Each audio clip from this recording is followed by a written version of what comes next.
এক নম্বর প্রশ্নে বলছে 3:5কে শতকরা প্রকাশ করলে কত হয়। তাহলে অপশন দেওয়া আছে আমাদের চারটি। ক 70%, খ 60%, গ 30%, ঘ হচ্ছে 50%। শর্টকাট সমাধান হচ্ছে আমাদের 3:5 সমান 3/5। আমরা জানি অনুপাতিকটি হচ্ছে ভগ্নাংশ। প্রথম অংশ হচ্ছে পূর্ব রাশি এবং দ্বিতীয় অংশ হচ্ছে উত্তর রাশি। পূর্ব রাশি হবে হচ্ছে আমাদের লব এবং উত্তর রাশি হবে আমাদের হচ্ছে হর। যেহেতু আমাদের এখানে শতকরা প্রকাশ করতে বলছে, বিধায় আমাদের কি করতে হবে, 3/5 গুণন হচ্ছে 100%।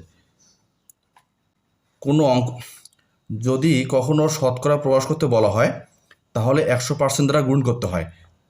5 দ্বারা 100%কে ভাগ দিলে হবে আমাদের 20%। 3 দ্বারা 20কে গুণ করলে হবে আমাদের হচ্ছে 60%।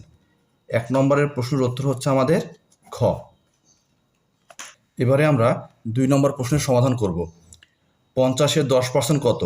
অপশন দেওয়া আছে আমাদের চারটি। ক 10, খ 15, গ 12, ঘ হচ্ছে 5। তাহলে 50-এর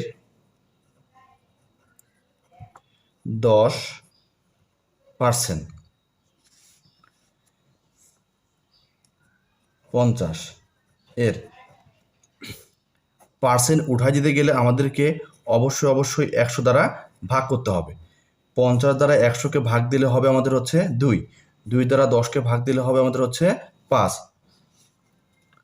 সমান হচ্ছে 5। 2 নম্বর প্রশ্নের উত্তর হচ্ছে আমাদের ঘ।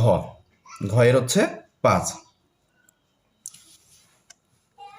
এবারে আমরা 3 নম্বর প্রশ্নের সমাধান করব। 125-এর 125%।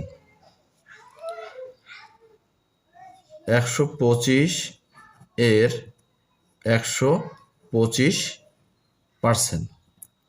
125-এর তাহলে 125% উঠে দিতে গেলে আমাদের হচ্ছে 100 দ্বারা ভাগ করতে হয়। 125 এবং 125 গুণন করলে হবে আমাদের 15,625, ভাগ হচ্ছে আমাদের 100। আমাদের 100 দিয়ে কোনো সংখ্যাকে ভাগ করলে সংখ্যাটির 2 ঘর বামে দশমিক বসে। তাহলে হচ্ছে 156.25 এবং এই 3 নম্বর প্রশ্নের উত্তর হচ্ছে 156.25 ঘ।